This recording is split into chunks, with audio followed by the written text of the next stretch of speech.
Bapak, Ibu, Saudara, Saudari, umat beriman yang mencintai firman Tuhan. Pada kesempatan ini, saya, Yohana Putri Naga, akan membawakan khotbah yang terinspirasi dari Injil Matius bab 14 ayat 22 sampai 33 yang mengisahkan tentang Yesus berjalan di atas air.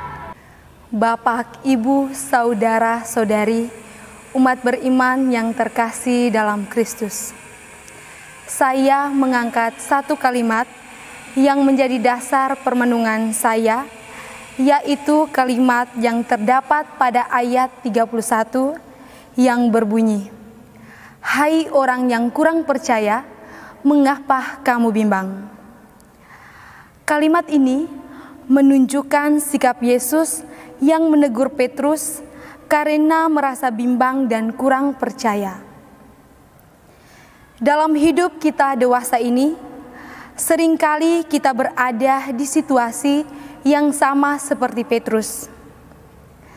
Di saat menghadapi situasi sulit, kita kurang percaya akan kehadiran dan pertolongan Tuhan. Kita sering putus asa dengan masalah pendidikan, masalah pekerjaan, ataupun masalah rumah tangga. Akhirnya, banyak pertanyaan yang muncul di pikiran. Mengapa dia punya pekerjaan yang baik, sedangkan saya tidak? Mengapa kehidupan dia penuh dengan kemewahan, sedangkan saya kok biasa-biasa saja?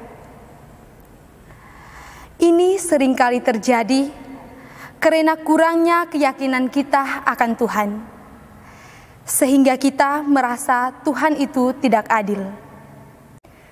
Bapak, Ibu, Saudara, Saudari, umat beriman yang mencintai firman Tuhan. Sebagai umat beriman, kita hendaknya menyiapkan diri ketika menghadapi situasi sulit. Hendaknya kita belajar dari Petrus. Walaupun dinilai sebagai orang yang bimbang karena kurang percaya, Petrus masih tampak lebih berani dari para murid yang lainnya.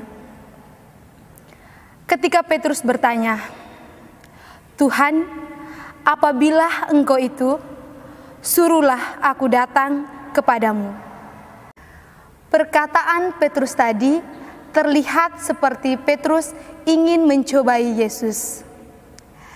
Tetapi sebenarnya Petrus ingin mengalami situasi di mana ia merasa tenang dan aman berada di dekat Yesus.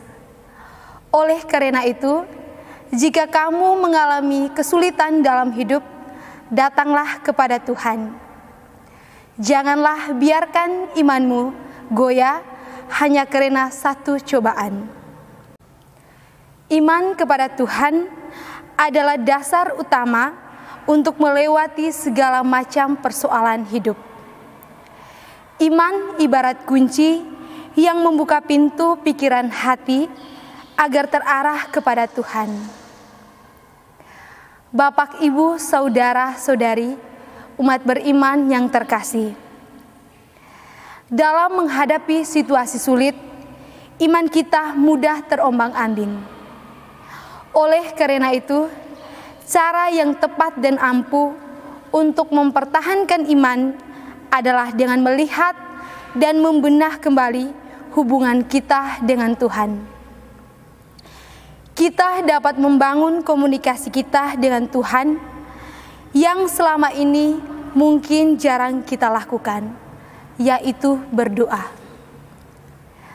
Dengan berdoa, kita dapat mengatasi semua keraguan, kebimbangan, dan ketakutan yang menyelimuti hidup kita. Karena doa adalah senjata paling ampuh dalam menghadapi berbagai persoalan hidup. Semua itu harus diterapkan dengan keyakinan teguh, kerendahan, dan ketulusan hati. Bukan sekedar formalitas belaka apalagi dilakukan secara keterpaksaan. Yakinlah, Tuhan tidak pernah meninggalkan kita ketika kita mengalami kesulitan dalam hidup. Semoga Tuhan memberkati.